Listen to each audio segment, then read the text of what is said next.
Welcome to Dead Headspace, part of Silver Shamrock's Horrorcast, a podcast network that includes Killing Time with Silver Shamrock and Unburying the Dead, where we exhume classic horror paperbacks for the new generation. I'm your host, Patrick R. McDonough, joined always by my co-host, Brendan LaFaro. Say hi, Brennan. Hello, everybody. And today we're talking with the author of many books, but the latest being Malignant Summer, Tim Meyer. Say hi, Tim. Howdy. And I think if you get a chance, you should listen to at least the ending of the special episode, Tim, because I butchered that title. And he thought it was French, I think. And Brennan and Cassie and Shane Hawk and Erica Robin they jumped on me right away, man. I'll have to listen to that. That's awesome. So let's dive into it. What got you into horror? Oh man, my earliest memory of horror was I grew up in the early '90s, so Goosebumps were all the rage. So it was pretty much Goosebumps that kind of lit that spark inside me, and since then, I mean, I've just always sought out just horror movies. I watched Jaws really early on, and that growing up on the Jersey Shore, that was like the most terrifying thing you could possibly do at like 8 years old is watch Jaws. So that movie also was pretty big influence. So Jaws was. So the book takes place on the track. You got a Jaws cup. I sure do. Look at that. I didn't even plan that. I forgot I even was using this cup. That's weird.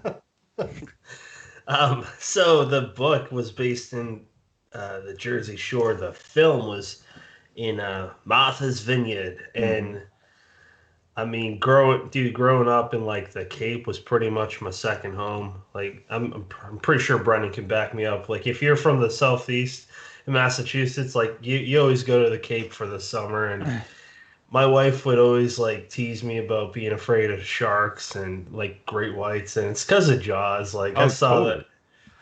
Well, Paul Tremblay said something, that scene where Jaws tears the dude apart, and that broke his brain, and I think that's a great comment. But basically, I tell my wife, I'm like, well, I mean, look at Shark Week. A lot of those are based in the Cape. Chatham, that's where we go. Right. So I totally hear you. That definitely scarred me. What about you, Brennan? Oh, you know what? It's if you're a New Englander, you've been to Martha's Vineyard and you've seen, all the staple places where they, filmed parts of Jaws. Not only that, but I mean, you'd get used to at least once a summer they would close the beaches, when there were great whites spotted, offshore. And I remember every once in a while too, you'd get one that would kind of swim into Woods Hole, which is where James Cameron kind of launched that expedition to kind of explore the Titanic. But they would come right into like the I don't know if bay is the right word, but like right in town, like a 17-foot great white in there. So I mean, it's more than just kind of an idea. Like you would actually hear and see all about this. So yeah, it's terrifying. I mean, you can't see underwater, and then it's just this big, massive eating machine that has 2 rows of very sharp teeth. Terrifying. Brendan, you want to take us away with the next question, or you want me to go? Yeah, sure. So, there's your start into horror. At what point do you decide, I don't want to just watch this and maybe read this, I want to do this? So again, for me, it was pretty early on. I remember in 4th grade, we had to write a novel, which was like 10 pages, and we also had to illustrate each page. And I remember writing about a group of my friends that crash land on an island that was taken over by dinosaurs, and all the dinosaurs like ate all my friends, and all of my pictures were super gory and graphic. And my teacher, who was very encouraging, by the way, she did call my parents in for for a little conference, but it was an encouraging conference. So I didn't get in trouble for drawing like my friends that were like half eaten, severed at the hip. But yeah, I mean, after that, I've always enjoyed storytelling, whether it was that, whether it was like doodling my own comics, writing short stories, trying to write novels. Later on, probably in high school, I got into writing screenplays, and I did that for a couple of years because I always wanted to make my own movies, which never really became anything. And then like in my early 20s, I got back into writing short fiction and trying to write novels, and that kind of just stayed with me. Yeah, I mean, can you even consider yourself a horror writer if the teacher didn't call your parents at some point in primary school? It's like rite of passage. Yeah, that has to happen. What's weird is like my answer would be, if it goes to the writing thing, I remember very vividly in the second grade, I'd write about animals, and like I would see a nonfiction book and doodle them and suck at doodling. I don't know, man. I guess I'm a weirdo as far as a horror writer goes, because it got weird later on after that with like the horror and gore. Yeah, man, that's how it happens. Got to start somewhere. And then I mean, think about it. You see what National Geographic's all the lines ripping apart like a gazelle or something. Yeah. Creature feature, man. Yeah, exactly. So let's jump into Chad Lutzke's question. Oh, God. We got a few listener questions. Since you only drink beer that tastes nothing like beer, this is his words, not mine. I was wondering how many pixie sticks you put in your coffee. Also, do you think you'll ever write a book longer than Malignant Summer? Yes, I deliberately spelled summer. Oh, I didn't say it right because it's so effing long. It's SOMMER. And that's from Chad. Hugs and kisses. I added that last part. Well, thanks, Chad. Thank you for asking me all those questions. For the coffee question, I don't put anything in my coffee. I drink it straight. I used to, back in the day, load it up with cream and sugar, but not healthy. So I just drink Wawa coffee. Wawa makes like the best coffie. Yeah. Like they really do. Like, I don't like Dunkin' Donuts, man. I'm a New England boy. I don't either. I'm not like it. Yeah. It is weird. I mean, I'll drink it in a pinch, like if I have to, or if I'm in an area where there's no Wawa or like a Starbucks. I mean, Starbucks is okay, but Wawa is just like the best. Yeah, and then you got sorry to interrupt again. Then you got a Silver Shamrock coffee. There you go. All right, I'll shut the hell up. Go ahead. I haven't had any Silver Shamrock coffee yet. I should probably get on that. It's really good. What was his other question? Oh, will I write another book longer than Malignant Summer? I mean, I don't. Whenever I write, I don't set out to write like a super long novel. I kind of just let whatever I'm writing just go. I guess that's the best way to put it. Like I don't think that this is going to be a novel or this is going to be this many words. I just kind of write and whatever happens. Like Malignant Summer was just supposed to be like a 90,000 word novel, and then I got like 40,000 words into it, and I was like, this is just the beginning of like a really big story.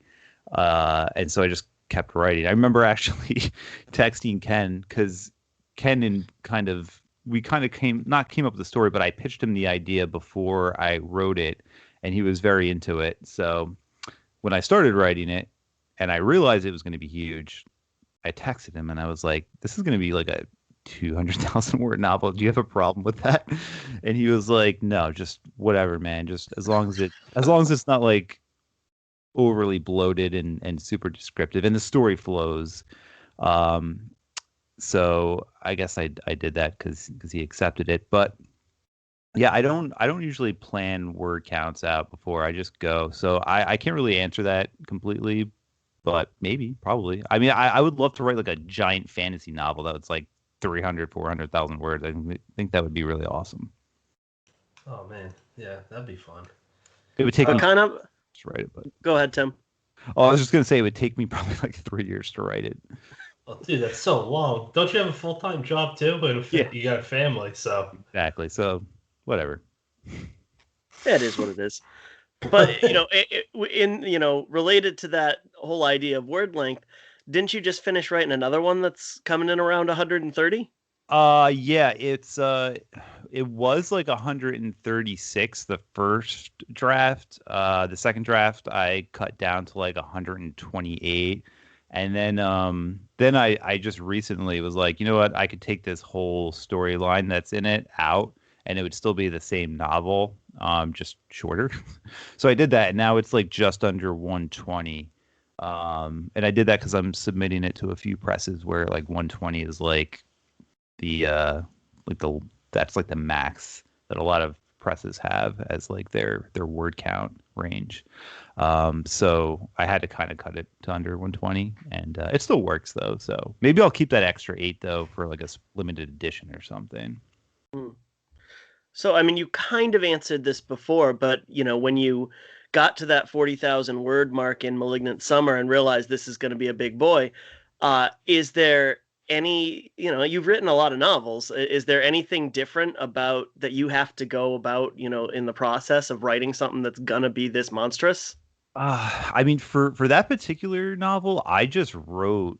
I went. I didn't plot it out really that much at all. I mean, I had a general idea, but for me, like, I'm weird. I every novel I've written has come about like a different way. Like, there's some novels that I've written where I have everything, mapped out, planned out, very plotted in detail. And then there's some things I just go, and I have no idea where the story's going. And Malignant Summer was the latter. I definitely hadn't, no idea everything that was going to happen, which I thought would be an issue because I've tried to write bigger novels in the past and without an outline, and I've always run into issues and problems and plot holes that I couldn't get out of, and I just hit walls. So I thought it was actually going to be an issue, but I don't know, something magical happened, and I was able to finish it without causing too much damage. So now you can write tomes. Yeah. Before we jump any further in this, why don't we just start from the beginning with, can you describe what the book's about? And then let's just jump into our questions about this and move on to something else whenever that's done. Yeah. So it's a coming-of-age novel that's set in 1998 on the Jersey Shore. It's about a group of kids who are going into high school, and the novel takes place over the course of their summer before they start high school. And there's basically a chemical plant that is dumping toxic chemicals into the water supply, into the town's water supply, and people are getting sick, and there may or may not be a supernatural presence at work. So they have to kind of figure out how to stop the chemical plant, the supernatural force, and save their town and the people they love. Now, I think you know, Tim, but working at a wastewater treatment plant, I know it's different from a chemical plant, but the descriptions of different machinery and whatnot, I mean, they're both industrial, industry or businesses, and I just pictured where I worked, where you describe it pretty much, the Act 3, if we're going to have it in a 3-act, it's not, but if it were 3 acts, that would be where Act 3 is, and I just thought that was really neat, and I'm curious, why'd you pick a chemical plant? Like, is there any background to that? Yeah, so actually, the background for the story with the chemical plant and the toxic waste dumping, it's actually kind of based on a true story. My hometown, Toms River, New Jersey, in the 90s, a lot of kids did get sick because the local chemical plant was actually dumping toxins into the ground, and it was kind of a crazy time. And there's actually a really good book called Toms River, which is basically, it chronicles everything from the 70s when that whole thing was happening up into the 90s and through the 90s. And it's very science based. So I read that book for like research.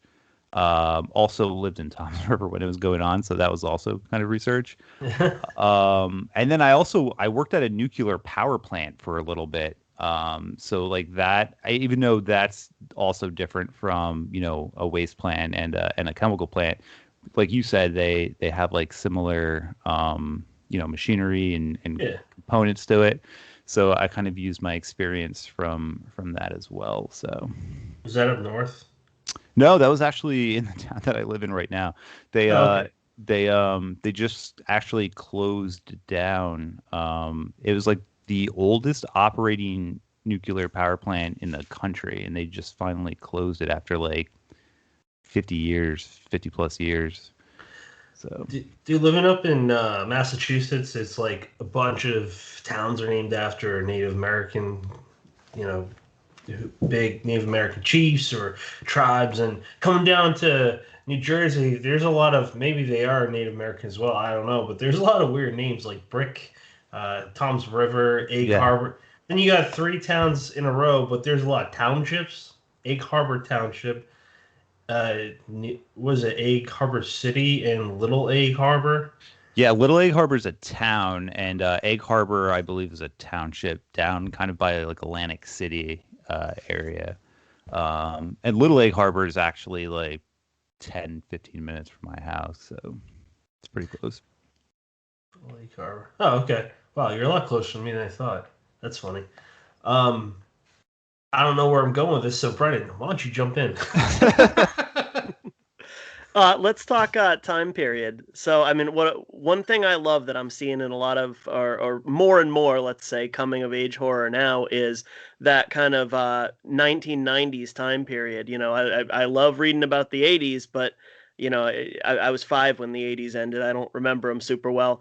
So I'm really digging that, you know, we're starting to see authors set coming of age stories in 1998, for example. Um, so what was your process in kind of going back? I mean, what was it all just like, hey, I remember this, that, and you know, I'm basing this off. I'm thinking of like Brian Keene's Ghoul, where he says this is 1984, but this is me remembering 1984 in 2004. So don't tell me, you know, this came out in 1983 or whatever. Yeah. Yeah, I didn't put that warning in the beginning of the book, though. That's a really good idea because like going through it, there are some things where like a movie is mentioned coming out that doesn't in real life came out maybe like a couple months like after. So like there was like that, you know, just inaccuracies. But you know, I wanted to use those references for specific reasons, so I just kind of made it work. But yeah, I mean, to go back there, I mean, I still feel like I'm a kid. So like I have I have a lot of like I have my N64 right over there with all my games that I've had since I was, you know, 12, 10, 11 years old. It's the best console ever. Oh, it really is, dude. I love it. I was just talking to somebody on Twitter. And I'm like, I literally fire it up like every 3 to 4 weeks just to play like Diddy Kong Racing or Super Smash Brothers. Dude, there's so many good games. I actually, during the pandemic, when I wasn't working and literally had nothing going on, I ran through Ocarina of Time again, and like that is the perfect game. Like that game is, it's still mind blowing, like how perfect it is. But yeah, I mean, I just have like all stuff from my childhood just all around me to kind of put me back in that mode. And also music. Like I'm pretty big into music, and I listen to music while I write. And while I generally listen to stuff that doesn't have lyrics in it because it becomes too distracting as I write. For this, I did like I was listening to like a lot of Alanis Morissette and like just some of that like popular like Third Eye Blind, some of that like grungy alternative like rock that was popular in like the mid 90s. So yeah, like music too, definitely to help get you in that mode. Yeah, you know, I feel like if with the audience that you're generally going to go for, you're not going to, you're hopefully not going to have a ton of those people who are like, you know, that movie didn't come out until September. Like, Yeah. what the hell are you doing? It's more just, you know, you got a great story with a lot of creepy ass moments, but it's a lot of fun looking for those little Easter eggs and saying, I remember this. I mean, I loved it when you mentioned Pogs, man.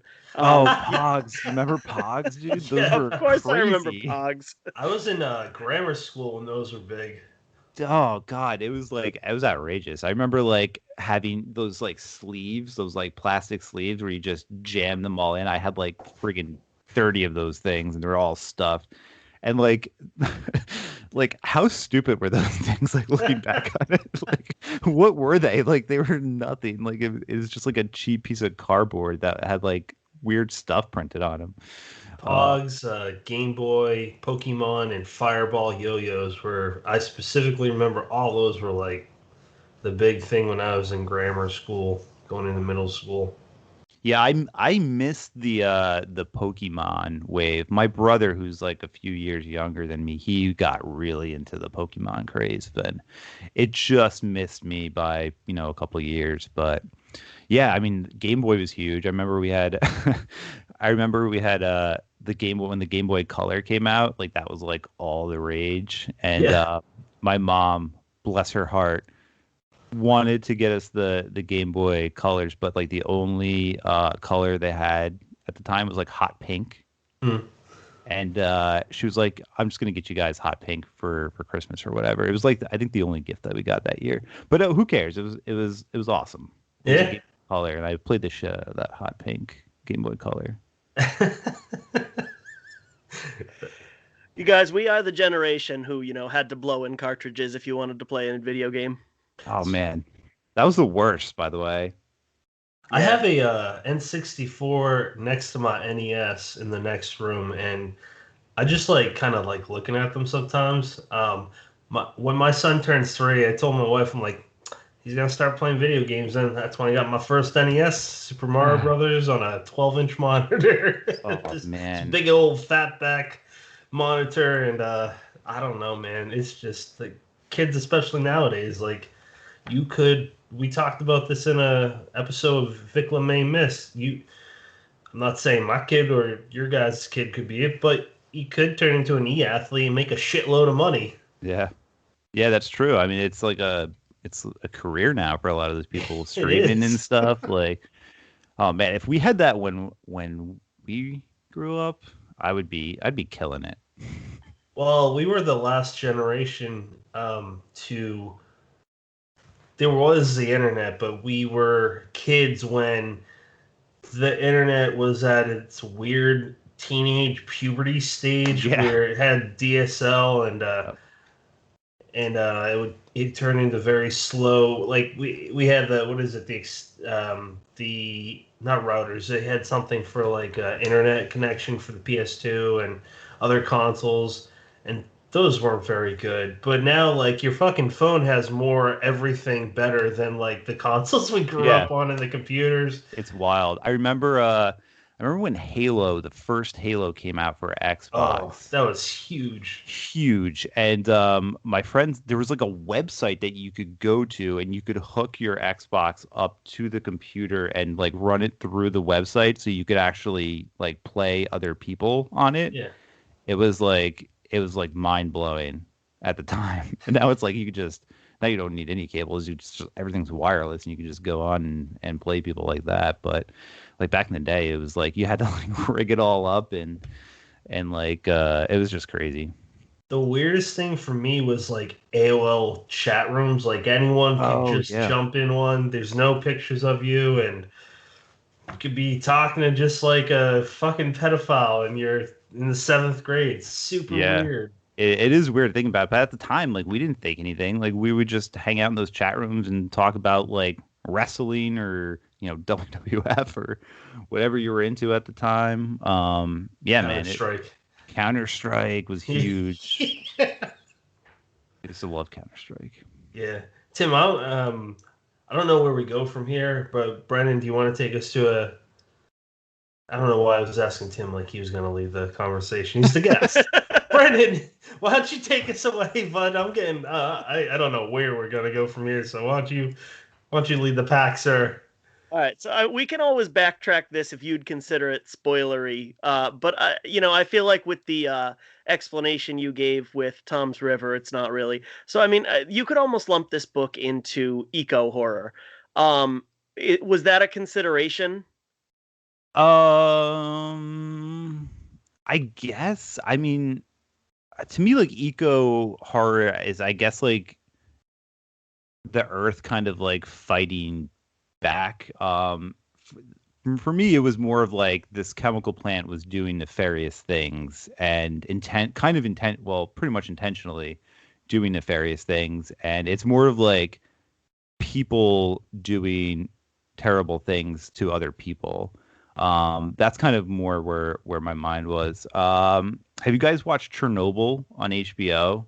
Yes. I Like, haven't, but it looks amazing. it is so amazing, and like that was also kind of like an influence because I had watched that, I think, like right before I started writing Malignant Summer. That coupled with the Tom's River book, because it's like these people, they knew they were fucking up. They knew that they were doing the wrong thing, and yet they continued to do the wrong thing, even knowing that they were gonna cause stuff just because of their own, ego, essentially.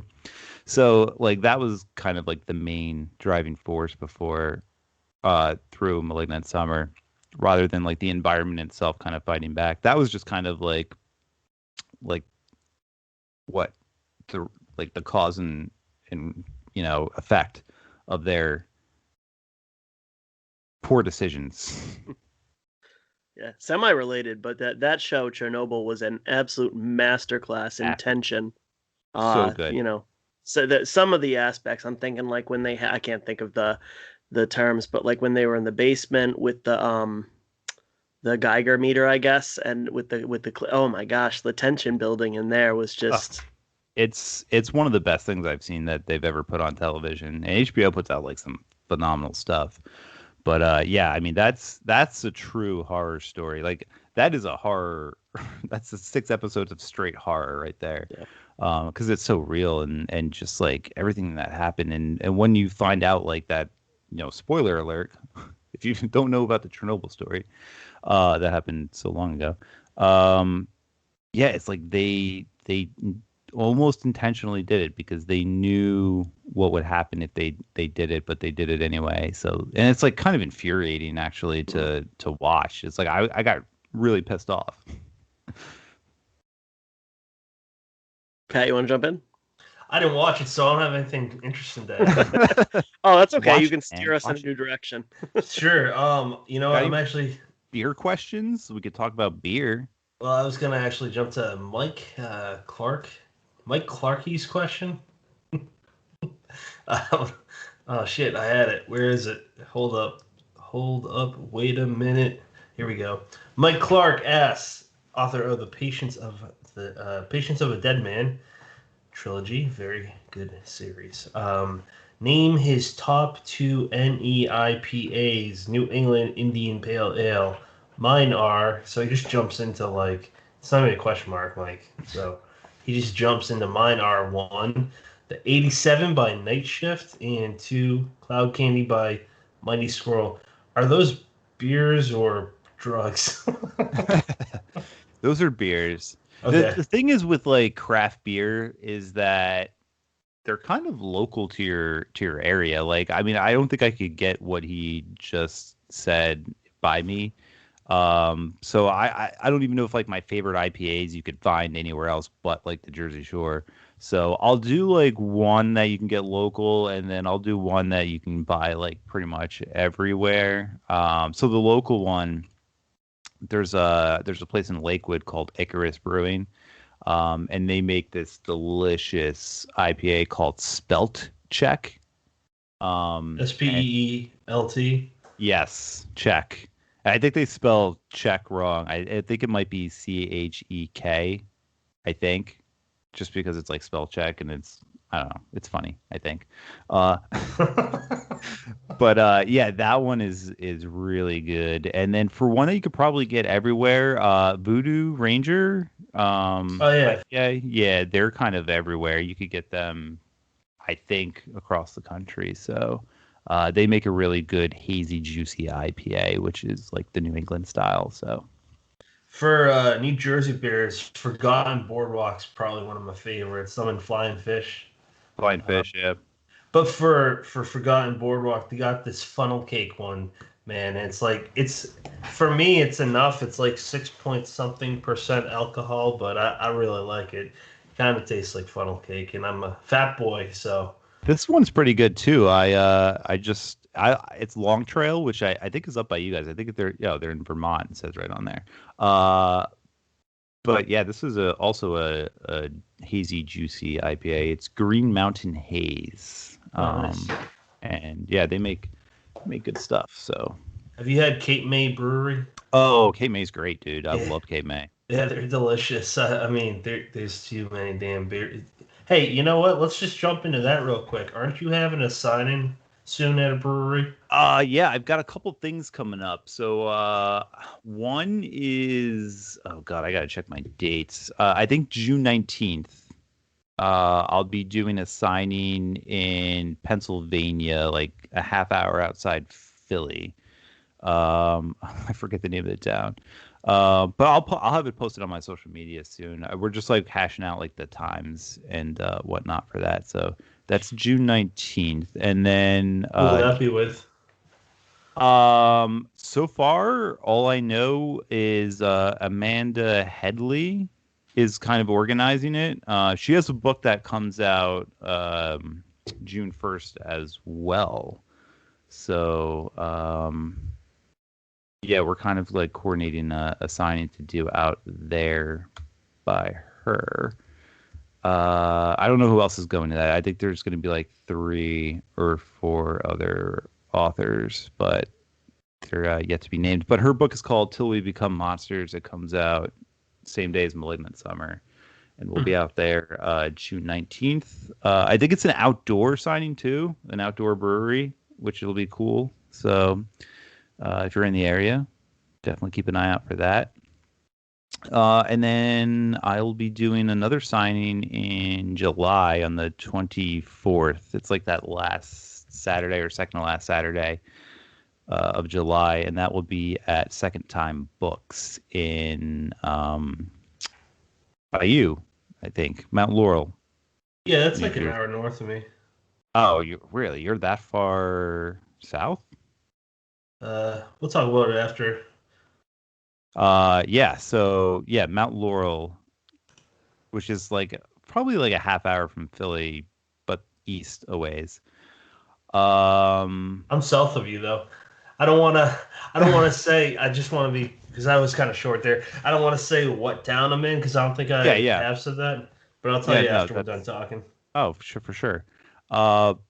Yeah, so we'll be at Mount Laurel, and that's going to be on the 24th. It'll be me, Todd Kiesling, my buddy Frank Edler, and JC Walsh, the 4 of us. 24th?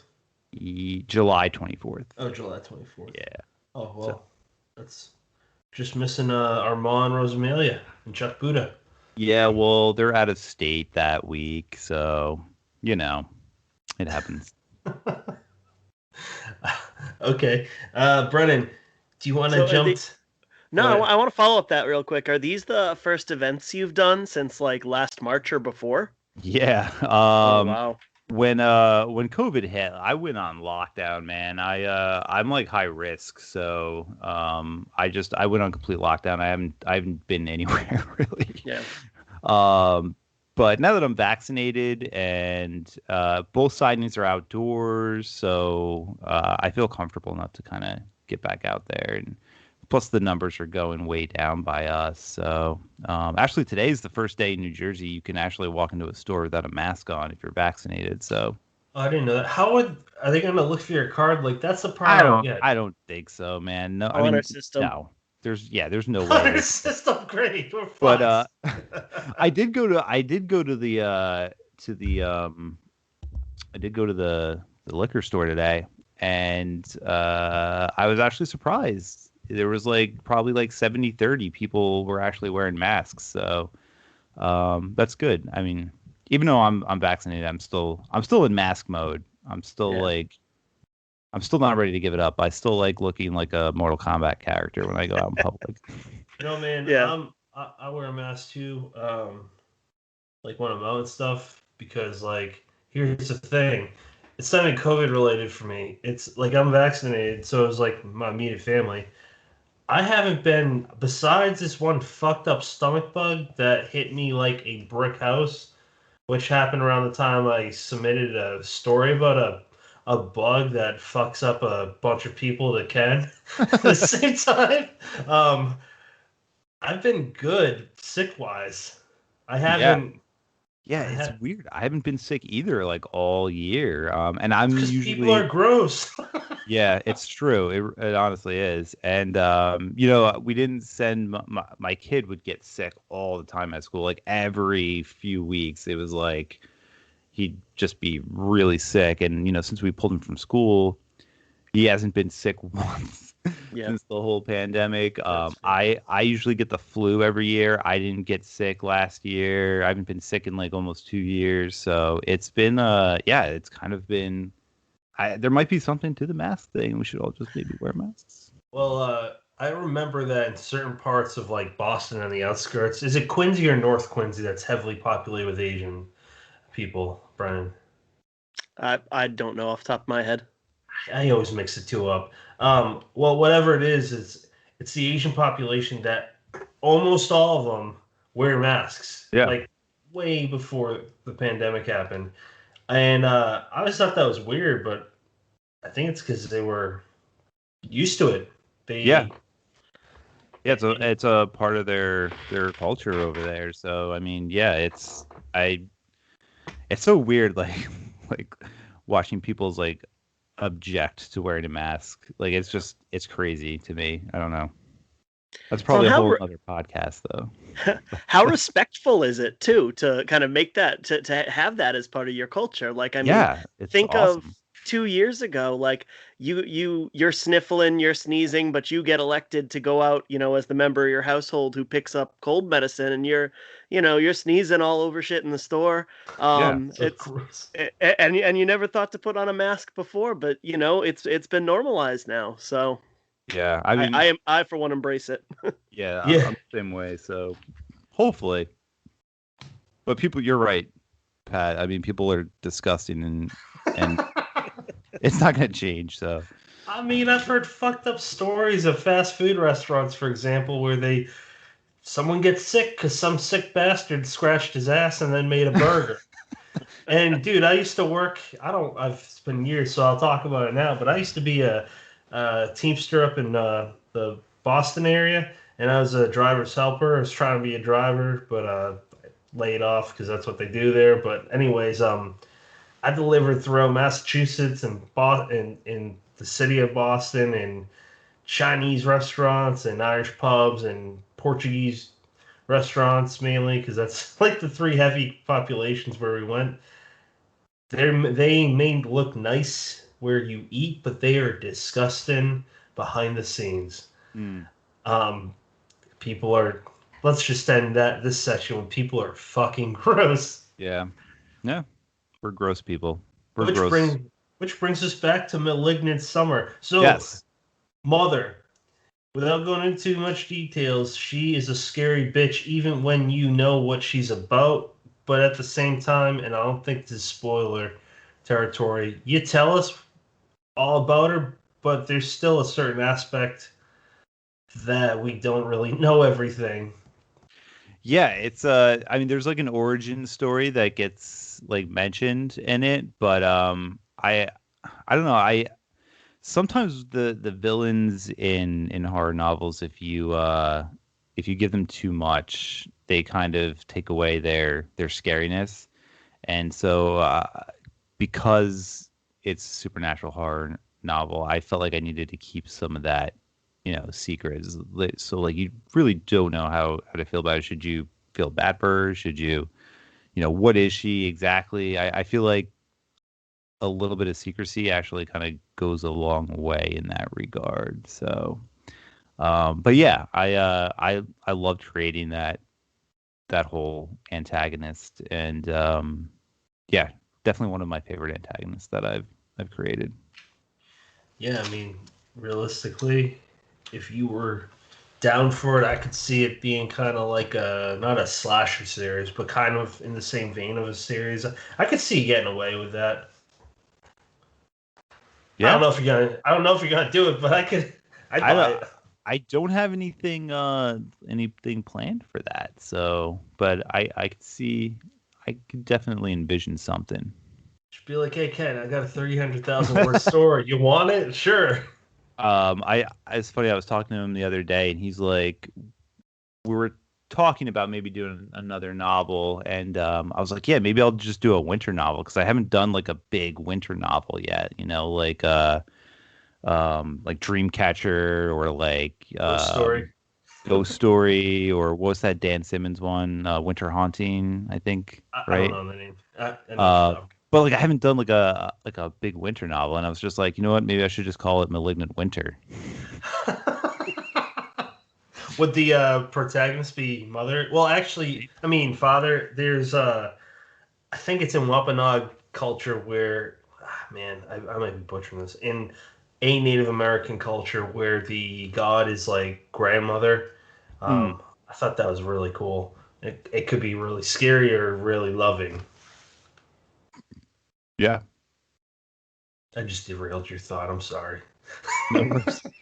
Patrick is trying to skirt around the fact that he's been writing mother fan fiction for the last month. I approve of that. It's erotica. Oh, no. Not that. I not with don't approve kids. And we're back here again. All right. Oh, no.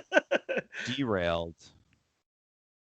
All right, so let's latch on to something that's not what you said for the last like 20 seconds.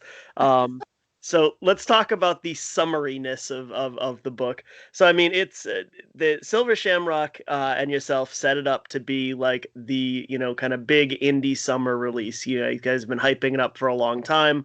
Arcs went out nice and early, so everybody could get reviews in and get the word spread by June. So I'm wondering, what are some of your favorite summer horror offerings, whether they be movies, books that tie into the season? Damn, that is a good question. Well, we already mentioned Jaws, so I guess that one is out. Oh man, I mean, it's not really horror, but like Boy's Life is one of my by McCammon is like one of my favorite novels ever. And that definitely takes place partly in summer. I think it takes place over several months, but primarily in summer.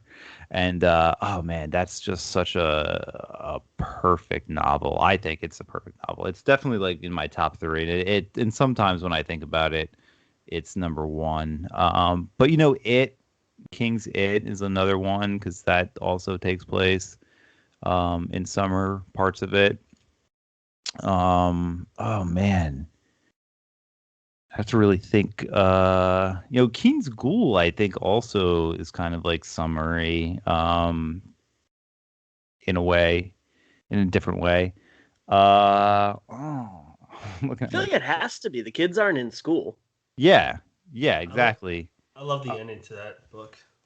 Oh, it's awesome. A lot of like coming of age novels do take place over summer break, and that's like one of the things I almost didn't want to do for Malignant Summer. Um, I'd wanted to make it all take place in just one night, and that was the night of the scavenger hunt that takes place in the beginning of the book. But then I obviously realized that there was way more to the story than I could one night. But yeah, I mean, oh man, other summer books. I mean, Peter Benchley was huge growing up for me. Loved all of his aquatic horror novels like Beast, White Shark, which got like a really terrible TV adaptation starring Coach. But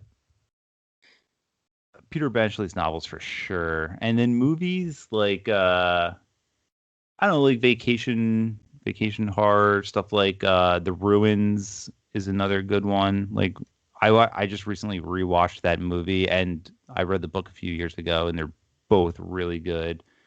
Also deals with some plant horror, so that kind of ties in well. But yeah, I'd say that's a pretty good list. You I think you're you're okay to throw Jaws in there too, even though we did talk about it. It's kind of Oh, quintessential summer viewing. it's like the summer horror movie for sure. it just never stops being amazing. Like it's you know what every scene's gonna be like, and you're like, this is just such a great movie. I think it's like there's no such thing as a perfect movie, but that's a perfect movie. Like Uh, it really is. well, I don't know. It depends if you ask Jans or not, Yeah. because he's in love with that movie. Oh yeah. No, that's what I said. It's a perfect movie. I mean, there's no flaws. I can't find one. Yeah, I'm glad that the mechanics of the shark actually didn't work because it's so much better. Oh, it's so good. Yeah, I love it, dude. I could watch it. I have it on 4K, and I could watch it any day. I could just pop it on. Nice. Even So Jaws 3. nice. Is there anything else that you want to talk about as far as Malignant Summer goes? I don't know. Just buy it. The big bastard of a book, but the one thing that I want to just mention out there is I assume knowing how his mind works, I assume this was on purpose, that he's doing blockbuster summer hits. Last year, the first summer year was for Silver Shamrock was Devil's Creek, and what a way to go. Like that thing was fucking great. Great novel, yeah. Yeah, I mean, I think your book's a good follow-up. It's fun. It's Yeah. scary. It's creepy. I mean, I kind of like it's kind of a lost thing, the big novel, you know. We don't see, especially in the small presses, like we don't see novels that are over like 100,000 words too often, you know. Things have kind of, I think as people's attention spans grow shorter and shorter, like novellas and short novels are the way to go. And I've always liked, you know, writing novellas and short novels. In fact, like 90% of the stuff I write are shorter.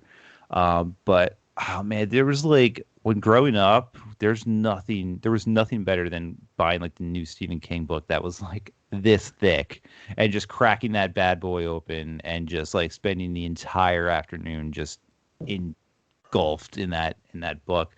And I don't know, I kind of think that we should bring back like big novels. I know it raises issues with like pricing and printing because they're more expensive, and business wise it's probably not the best. But I mean, I think if you do what they did with Devil's Creek, that had like the way they marketed that book was phenomenal, Yeah. and they really got it out there to everyone, and people were really into it. And then when there's a lot of buzz about a book, the size doesn't really matter. A good book is a good book. So hoping that happens with Malignant Summer, but I guess we'll see in the coming weeks and months. But yeah, I would love to bring back the big novel, big horror novel. I think it's a thing that should come back. Well, that goes very well with Ronald Kelly's first of two questions. He said, I've noticed that you are gravitating towards larger works of fiction rather than writing short novels and novella-length books like the majority of indie writers are doing today. I think you two talk to each other. Is this something that you do subconsciously? A few more questions. Or do you prefer to explore the older methods of writing, like expanding on character and plot development? And last, are you a fan of Paperbacks from Hell and the Doorstopper novels of the 1980s and 90s? Those are a lot of questions, and I'll repeat them. I'll repeat them if you want. So I believe the first one was, do I gravitate towards the bigger novel now? Is that correct? He asked if is this something that you do subconsciously to write the larger tomes opposed to the shorter books? Yeah. I mean, my preference honestly is to go shorter. Like I said, 90% of the stuff that I've written is like 50,000 words, around in that range. A few things I've written have gone like 90 to 100.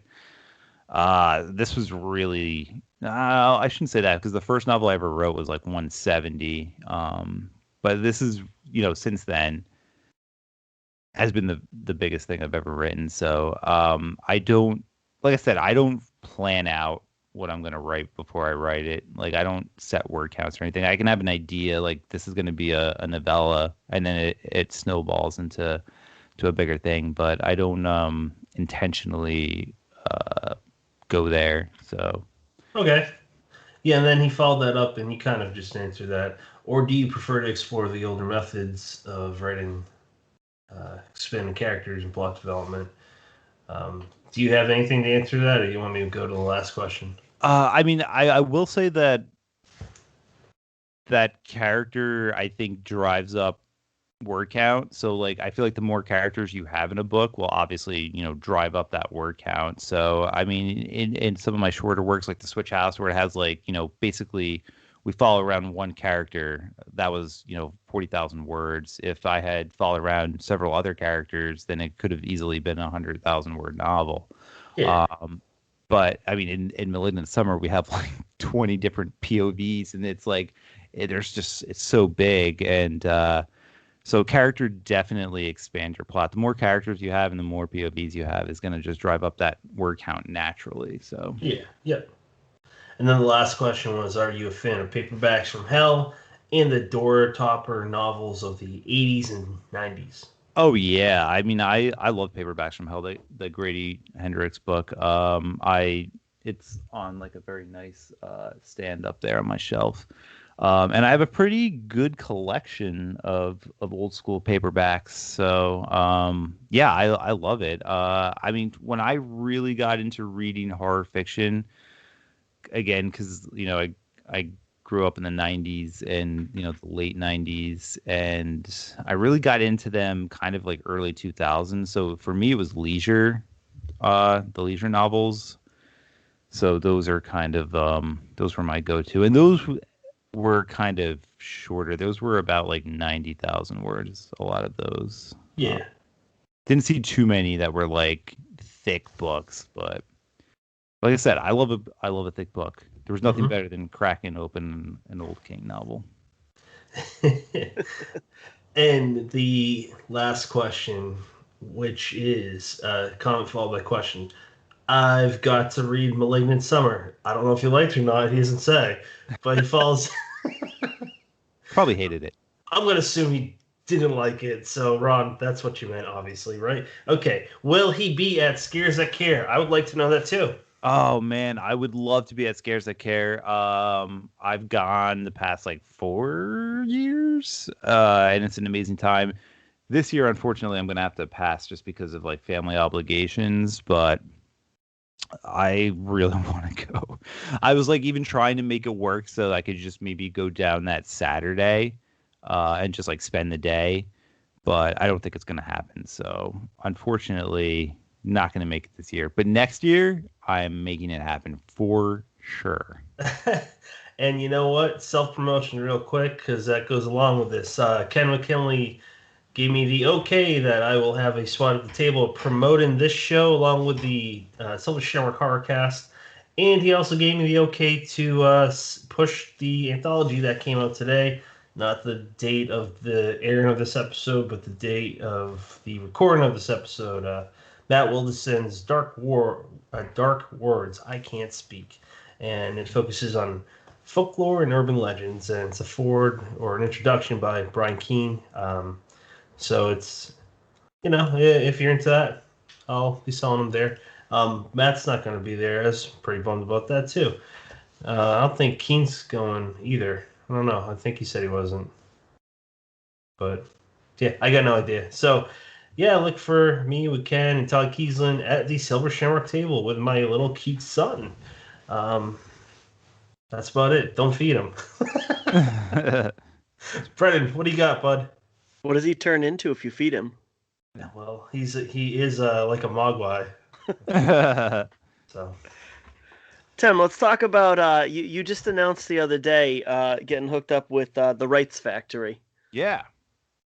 That was kind of a crazy thing that happened. So yeah, I reached out to them because Carmen Wells had an open she was open to clients. So I sent her, a query and a pitch.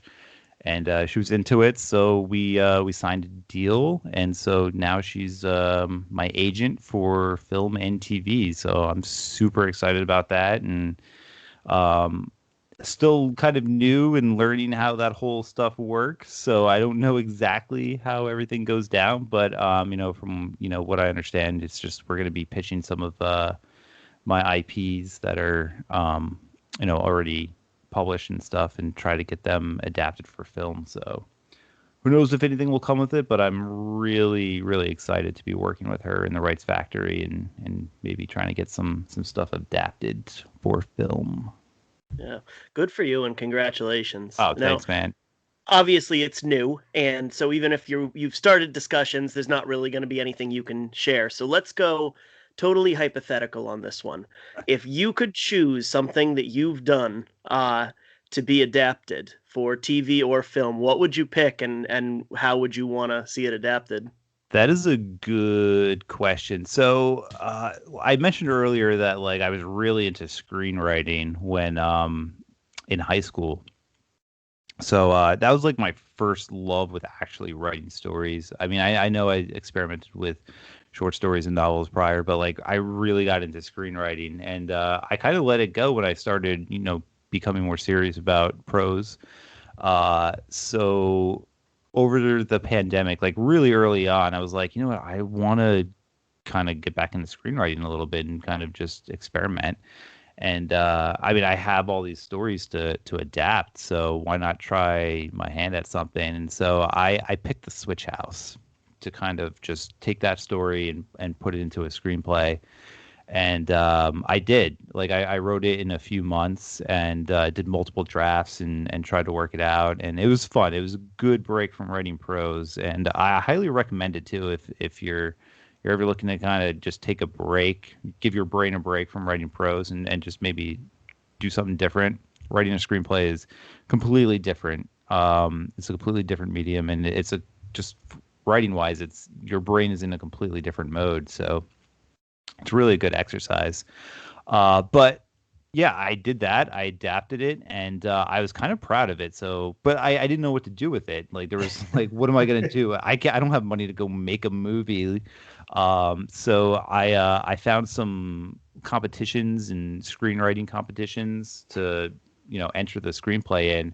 And it actually won 2 awards in some screenplay competitions, some pretty decent ones too. So, yeah, I would love to see that screenplay come to life, because I think that would be kind of a fun movie, and it would traumatize a lot of people for sure. So you should do one about Limbs, that novella that you wrote, because that's a fucking ride. You know what? That is my second choice probably, because good. It's not even really I don't even really consider it much of a horror novel. It's more like a comedy. It's just a dark, weird comedy. So, but yeah, I would love to see that too. That would be. Tell us what Limbs is about. So Limbs is about a guy who suffers from I shouldn't say suffers, but he has a condition called acrotomophilia, which is a sexual attraction to amputees. And so, but he borderlines on obsesses about it. So it gets to a point where he can't, have sex with anyone who isn't an amputee. But then he falls in love with someone who is able-bodied, and then he kind of travels down this dark path of whether or not he should somehow make her an amputee to fit his desires. And it's just kind of wild and crazy, and it's also kind of funny. So sounds like a rom-com. It is like a rom-com. It's like a horror rom-com, if there ever was one.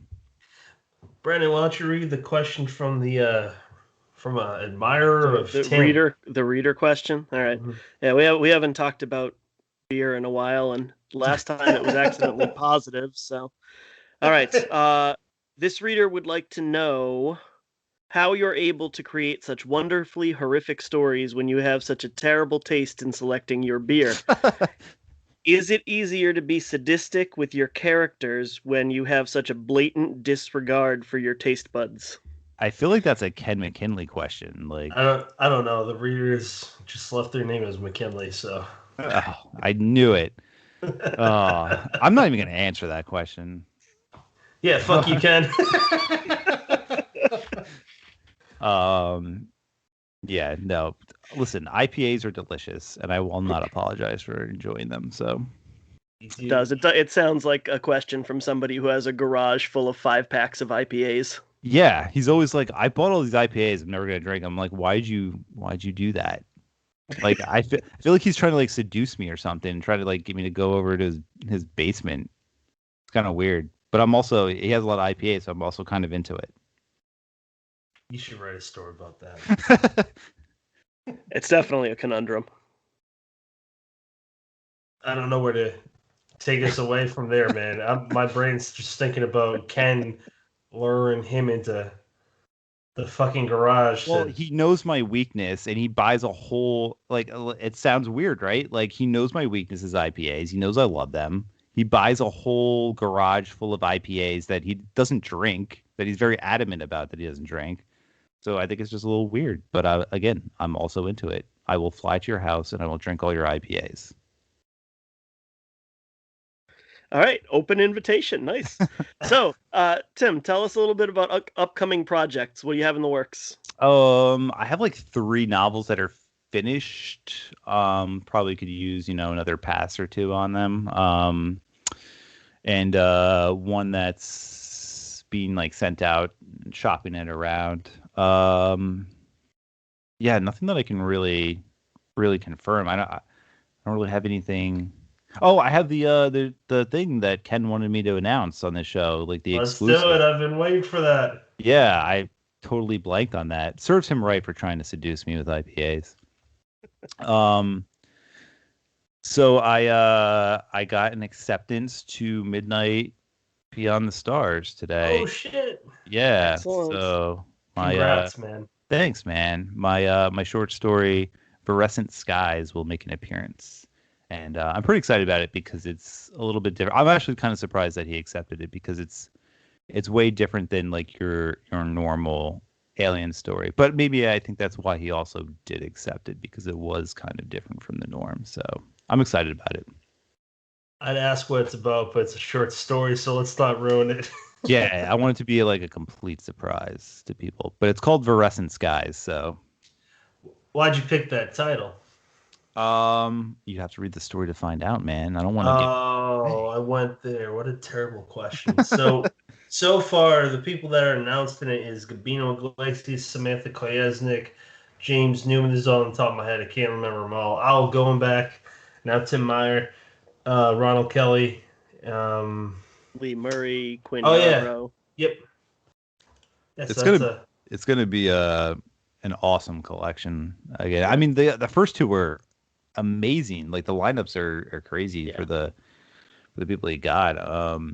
Well, I mean, you started with Robert McCammon. Yeah, it's amazing. So I'm super proud to be in all 3 of them, and just honored that he likes my stories enough to continue to put me in his stellar lineups. Yeah, man. I think that for me, I mean, I felt this before me and Brennan even talked to Ken, that's like the anthology of the year. It's like a Borderlands, I guess would be a good example. Like, dude, it is. It's like he has like 1,200 submissions for each anthology, man. I mean, it's a good freaking. It's wild. It's wild, and the thing is like he reads them all himself. Like he's crazy. He doesn't have any like anybody helping him. He reads them all, and like he doesn't like read a couple paragraphs and bail on him. He reads the whole stories. So it's like that's so much work. I don't know how he like does anything else, to be honest with you. I don't either. And we just recorded episode 4 of Unburying the Dead yesterday. Also on the Silver Shamrock Horrorcast, where we exhume classic hard paperbacks for the new generation, which I said in the beginning, but I'm reminding you. And this one we talked about Shirley Jackson's probably most famous piece of work, which was the Haunting of Hill House. So That's exciting. I don't know how he does it either, because we talked about that after we were done recording. He's like, "Oh, I only got like 1,000,000 manuscripts to read," because he also reads all the novels and. He must not sleep at all. Like, I don't think he does. And he runs a full-time, yeah, company. So it's insane. He's insane. He's an insane person, I and he told him, he has a bad taste in beer. So I don't know how he gets on in life, but hey, that's his business. when have you met him in person yet, Ken? Me? Have you met Ken? Oh no, I haven't. I'm sorry. I have not met him in person. And I actually face to face digitally met him for the first time like a couple of weeks ago, actually. So when he interviewed me for his Silver Shamrock podcast as well. So it was the first time we got to hang out face to face, and it was cool, man. He's a great guy. Oh yeah, I got only good things to say about him. Except he has bad taste in beer. I'll reiterate that he has shitty taste in beer. He's gonna kill me when it's over. It's awesome. Brendan, what do you got to say, man? The only things I was gonna add there is one of the reasons I feel like those anthologies have become kind of the place where everybody and their mom ends up subbing to is you never stop hearing about them, because it's one comes out and within a month the call goes out for the next one, or at least the announcement for the call. Couple months later it opens, and it's open for like 6 months because he's a glutton for punishment. And then even when the call closes, it's all there's an announcement like every week leading up to pretty much the review copies going out. It's just that they never go away. So like ever since Brilliant. ever since Midnight in the Graveyard, like started announcing people on it, like we've been talking about these damn Midnight anthologies for like 3 years straight now. And I'm really excited for the Beyond the Stars one. I feel like I loved the first two, obviously, but this one I feel like has the opportunity to have a lot more variation in the stories than even the Possession and the graveyard setting. So I think it's going to be a really unique one. Yeah, I'm excited as a fan of these anthologies. Just to read all these stories and all these different creative takes on alien horror, because alien horror is like the best, like, right? There's so many good alien horror stories and movies out there. Also some really bad ones, but Yeah. but yeah, I'm excited to read it. I'm nervous as hell to hear his feedback, because the last one I submitted, he asked me if I ate paint chips as a child. Would you like to give us the synopsis on the last one you sent in? Oh yeah, the last one, because I focused on the. Yeah, fuck it, I don't care. The last one, I focused on the whole like EC Comics aspect of it. So it was called Evil. This idea was from my buddy Mark Castell, because I was like, I had ideas for exorcism stories, but I'm like, I got neat scenes. I don't have a good story, and I'm trying to write them, and it's just not happening. He's like, you should write a story about a possessed piece of shit, a literal piece of shit. Oh my god. So I wrote that where this girl looks in the toilet, it explodes, it gets in her, and then it starts talking to her. So it's very silly and over the top. And Ken said it's well written, but he's like, this is just, it does not fit the theme. I'm like, okay. Like Mr. Hanky. Yeah, I made that comment in the manuscript, and one of my beta readers were like, yeah, you should probably take that out. The legality things. I'm like, I don't know anything about that, so sure. Yeah, probably a good idea. Probably. It's very weird, but and ever since that, and since me and Brennan and him became close, it's just like him and Brennan will often bring up, oh, he's writing another Pooh story, when that's the only time I've written it. You branded yourself, so yeah. Well, now You're the Pooh guy now. You're the Pooh guy now. So and I work at a shit plant, so I guess I'll take it. There you go. It comes for full circle. Let's jump to upcoming projects, unless you got something else, Brennan. we already did that. Yeah, we already. Sorry, it's a question. It's like a Very go-to unprofessional. Very Very that's the fourth strike against you tonight, sir, and I think you owe me like 6 beers. Take me out, man, and I'll buy. I don't know how that math works, but it works in my favor, so I'm going with it. Every beer I buy for you, buy one for myself. There you go. What are you currently reading? What am I currently reading? I'm reading 2 novels. I'm reading this one actually, right here, Tomb of the Gods by Brian Moreland. I'm like 80 pages into it. Excellent. And then on my Kindle, I'm reading Ross Jeffries' Tome. Yeah. Oh, hey, Brian just got announced a couple days ago that he's also a Midnight Beyond the Stars. Whoa, perfect. Right? Brennan? I don't know. Yeah. All right. I thought he was. I was like, wait, Tim's reaction's making me second guess my comment. I didn't see that. I don't really pay attention to everything that happens on social media, so I'm kind of a little bit behind on things. It's for the best. Yeah. It's like sometimes I'll be scrolling and I just see someone like either make a indirect comment or like a comment about some drama or some what's new, and I'm just like, I'm glad I'm not part of this. Yeah. Nope. Close application. Brennan, what are you reading? I am reading that Dark Words anthology that you mentioned a little bit ago. I got a few stories into that one. So far, so good. Very impressive. Tim, I was going to mention that Brian Moreland book. I loved that one. It's like extra supernatural Indiana Jones. Like it's the action and great. spookiness vibe is just off the charts. He knocked out of the park with that one.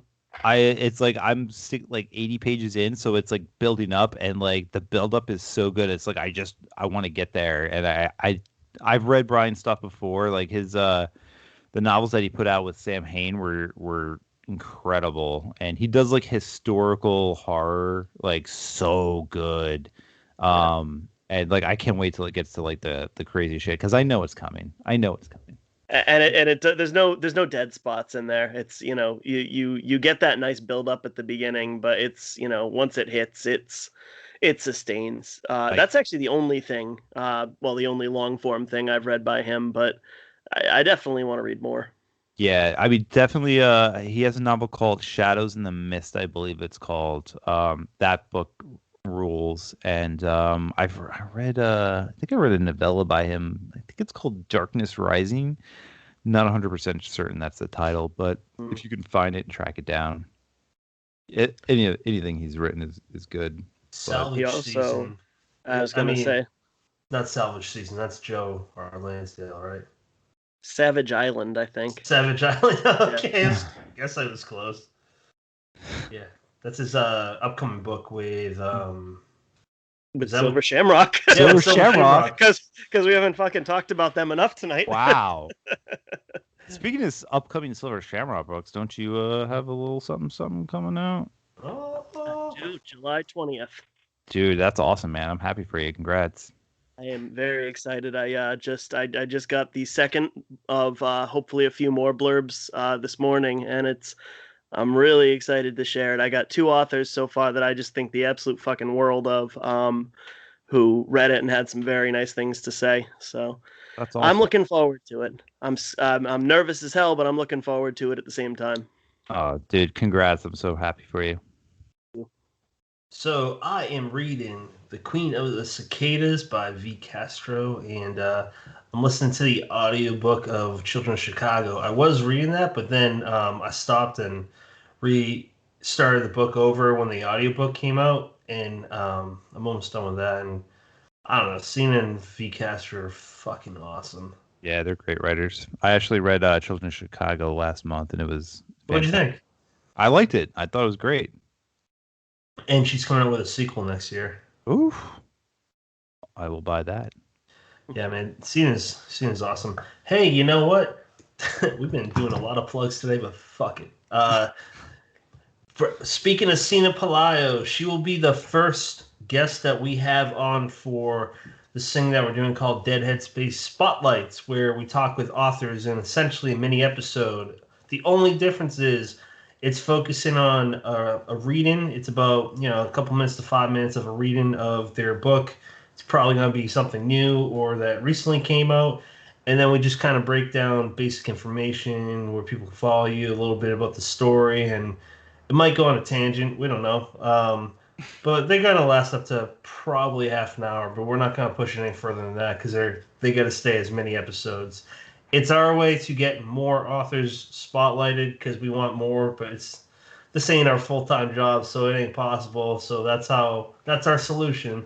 That is going to be recorded before this airs, so that's probably going to be coming out pretty close after your episodes aired, Tim. And then after Cena will be Mark. Did I get the order wrong? It would be S.A. Hunt, followed by Mark Gunnels, and then probably the fourth one's going to be Gabino. I don't know what he's going to do for that, but I'm excited. It's an all-star lineup right there. Yeah. That now let's go. Sorry, I thought it was another question for you, Ron. Kelly just sent something. It has nothing to do with this, so I'm gonna move on. One last plug is if you want merchandise of the logo, that's what we got right now, of my mug on a coffee mug or on a face mask, go to thatheadspace.com, click the store tab, and peruse the digital store, and they will actually be at Scarezakir. I will have a little section at the Silver Shamrock table.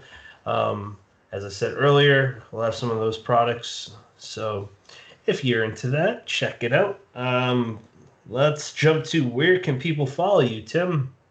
I am most present on Twitter. You can follow me. It's at TimMeyer11.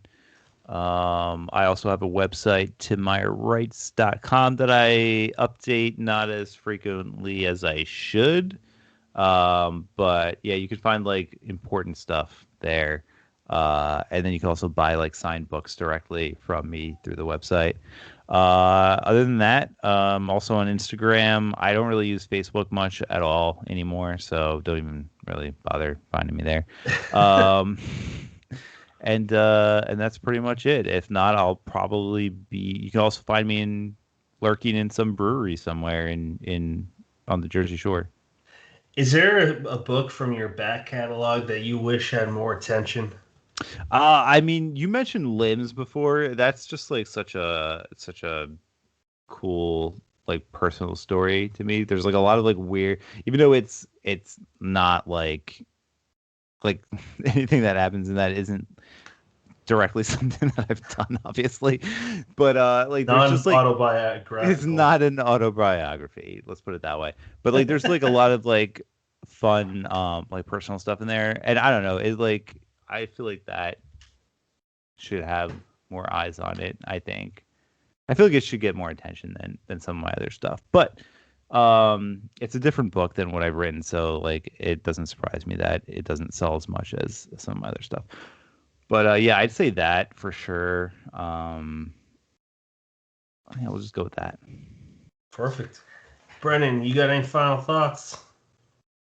Not so much. I want to thank Tim for coming on. I hope that anybody who listened to this who has not already pre-ordered or bought, because it's coming out, this episode's coming out after June 1st, I hope they'll pick up Malignant Summer, bring back that, big summer blockbuster release doorstopper, and enjoy the absolute hell out of it. Tim, any final thoughts? No, I have nothing. I'm good. Thanks for having me, guys. I really enjoyed this. Absolutely. Yeah, my final thoughts were actually piggybacking on that. So Tim was one of the first authors I spoke to before I even recorded my first episode. I was just talking to him because I got big into Armand Rosamalia and Chuck Buda's show, and I found some of my people in Jersey. You're one of them, Frank, J.C. Walsh, even though he's in Philly. We'll just say he's in Jersey. Doesn't matter. He's a New Englander, so he's not even in the right place right there. But yeah, it's awesome that we finally get to talk to you, especially after we both read that great book, Malignant Summer. So thank you for being here. We appreciate it, man. Thanks, man. Thanks for having me. Absolutely. And you're always welcome back. And I actually want to do a live recording with you in the future since we are so close. So we should make that happen Yeah, eventually. definitely. Except Brennan probably will be remote for that. I don't go to New Jersey. I don't blame you, sir. Oh, come on. I like South Jersey, man. It's beautiful here. I like it, but like every area, it's got its pros and cons. New Jersey's just crazy sometimes. I mean, we're the only state where, you can't pump your own gas. Like, what is that? Like, what is that? Seriously, why that's can't I still pump my own around? gas? Oh, Yeah, dude. Yeah, you can't pump your own gas. You can't make a left turn anywhere. You got to do a jug handle. Well, what we call a jug handle. I don't know what you call. Uh, I don't by you. I don't know what you call them. We call them jug handles, where you got to like do a loopy Confuse the loop. shit out of me. The Yeah, fucking... Pat, what the hell do we call it up here? I have no idea what he means. So we don't have that up there. Basically, if you're going straight, Oh. you can't. If you're on a main road or whatever, and you have to take a left, it's Yep. not a U-turn, but it's a half loop where it sets you in the right direction of taking that left turn. They call them jug handles because it's like the curved shape of a jug handle. It's like a C.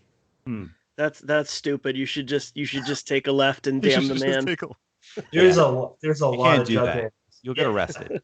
Well, there's some people that have tried it, and I've seen them almost get their rare, bumper smashed into. It's wild. Yeah, New Jersey's wild, everyone. If you haven't been here, Especially with Wildwood. just stay away. You're better off. Don't come to New Jersey. All right, listeners, if you are curious what episode is next, it'll be episode 94. That comes out this Monday, 3 days from now, I think. Let's see, Friday, Saturday, Sunday, Monday, 4 days from now. That episode will be called Find the Torch, Burn the Plans. It's titled by Tyler Jones. He's the one that came up with this idea. Brendan is taking the guest spot with Tyler, Mercedes M. Yardley, Sina Palaio, and Rhonda J. Garcia. I am the solo host for that, where we talk about parents that are creatives, have a creative outlet, that have children with varying disabilities, and how they cope with that with art in one form or another, as opposed to insert any vice or what have you. So that'll be exciting. I'm probably going to not talk most of the time because I am out of my league with this one, but we'll see. We'll see what happens. So, listeners, as always, thank you for joining us. You have many choices in podcasts. We appreciate you picking us.